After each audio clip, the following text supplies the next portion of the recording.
En Europa suenan tambores de guerra. De guerra, sí. Nadie habla de ellos, solo algunos líderes se atreven.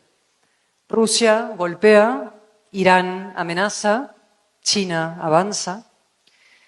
En Estados Unidos las elecciones rozan la caricatura. No iba a decirlo, pero lo voy a decir. Entre la senilidad y el delito. En América Latina los viejos flagelos perduran. El caudillismo, la pobreza, la polarización. ¿Y qué decir de España? Eso daría para otra conferencia. Y sin embargo, yo no consigo desanimarme y ustedes tampoco deben hacerlo. Todo lo contrario. El pesimismo es la coartada de los cobardes. La excusa para no hacer nada, quedarse en casa. Total, topa todo mal, ¿no? Y algo mucho peor. El pesimismo es el mejor aliado del populismo y del autoritarismo. La vida al baño María no existe, y mucho menos la militancia democrática, el patriotismo al baño María. Defender la libertad, denunciar el abuso de poder, combatir el crimen y la corrupción, nada de esto puede hacerse sin un alto grado de resistencia, sin conflicto y sin coste. A veces ese coste supera lo más sagrado. Pienso en mi queridísima amiga María Corina Machado, una heroína en Venezuela. En Alexei Navalny, un mártir en Rusia, asesinado por Putin. En el valiente Zelensky, luchando en Ucrania por la democracia, por la libertad de toda Europa. En las mujeres iraníes, ejecutadas por el simple hecho de quitarse el velo y pasear sus melenas al viento. Y pienso también en los cientos, se dice pronto, de políticos mexicanos asesinados en los últimos años por defender sus ideas, sus proyectos distintos. Su sacrificio nos señala el camino y nos recuerda también de dónde venimos. La construcción del orden liberal costó sangre, sudor y lágrimas. Lo saben muy bien los grandes industriales de Querétaro, que son de los más importantes, no solo de México, sino del mundo, ¿no? Las empresas compiten hoy salvajemente para captar talento. Lo que buscan es talento. Pero para poder captar talento, antes tiene que haberlo. Y a este ritmo cada vez habrá menos. Uno de los fenómenos más alucinantes y nocivos de la última década es precisamente la destrucción de la figura del experto. Derribado de su pedestal, como las estatuas de Cristóbal Colón, o de Washington, o de David Hume, la de Churchill la intentaron tumbar también. Lo llamaban racista, Churchill, que acabó con el nazismo. Bueno. El periodista degradado a la condición de tuitero. El parlamentario, yo, convertido en palmero, ¿no? Los que aplauden al grupo. Los científicos homologados a los curanderos. Y en cambio, el influencer erigido en maestro preceptor, ¿no? El instagramer, lo máximo, un oráculo. Y cualquiera elegido presidente del gobierno.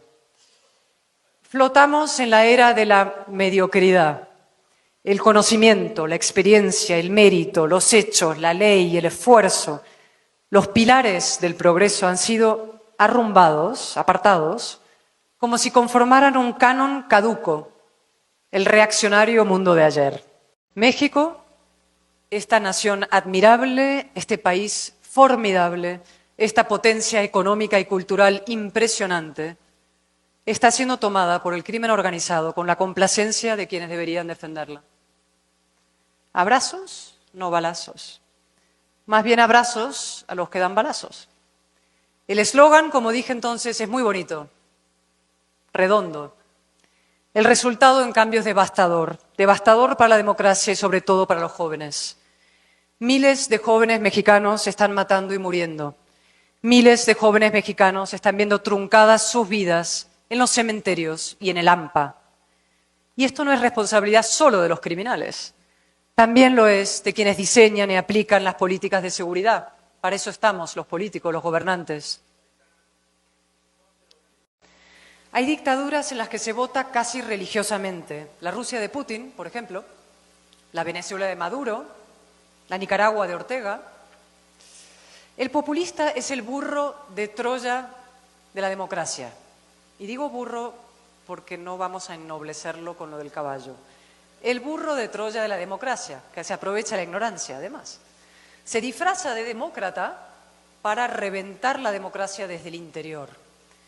Convoca elecciones, sí, pero luego hace trampas. Manipula el censo y las encuestas. Compra votos.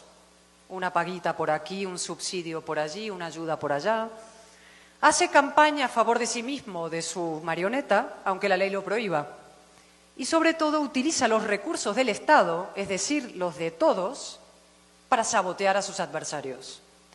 El populista tolera que exista algo llamado oposición, algo llamado Congreso, algo llamado Poder Judicial, pero luego los acosa, los doblega y los anula. En una falsa democracia populista hay contrapoderes, sí, pero son de cartón piedra. Hay jueces, sí, pero sirven al gobierno. Hay un Instituto Electoral Nacional, pero el gobierno lo controla o lo intenta controlar. Hay leyes, sí, pero el gobierno las aplica a conveniencia, látigo para el adversario, impunidad para los amigos. Y también hay periodistas, por supuesto. El populista tiene dos pésimas costumbres. La primera consiste en tratar a los ciudadanos como si fueran niños menores de edad, a los que no se les puede decir la verdad, no vaya a ser que no la entiendan, o peor aún, que sí la entiendan y luego no les voten. Esa pésima costumbre se multiplica en los discursos dirigidos a los jóvenes. Ahí el populista se convierte en el hada madrina de un cuento infantil. Todo mimos, todo halagos, todo promesas de imposible cumplimiento. En realidad, más que una hada madrina, el populista es un padrino, a lo Vito Corleone. O por seguir con la metáfora cinematográfica. ¿Se acuerdan del Libro de la Selva? Versión Disney. Hay un personaje. El populista es como la serpiente Kaa, que le canturrea a un hipnotizado Mowgli. Confía en mí, solo en mí. Mientras va enroscándose a su alrededor para devorarlo. Estimados jóvenes, ustedes tienen en su mano que la política no sea un barrizal, un lodazal, donde chapotean pícaros, egoístas, corruptos, mediocres, y en cambio se acerque a su ideal, la gobernanza íntegra, integradora, inteligente de la casa común de los mexicanos. La razón necesita representación y la necesita de forma urgente. Así que despierten, interésense en la política, implíquense en la política, opinen de política, incluso practiquen la política de forma activa o como mínimo pasiva, con la movilización y con el voto.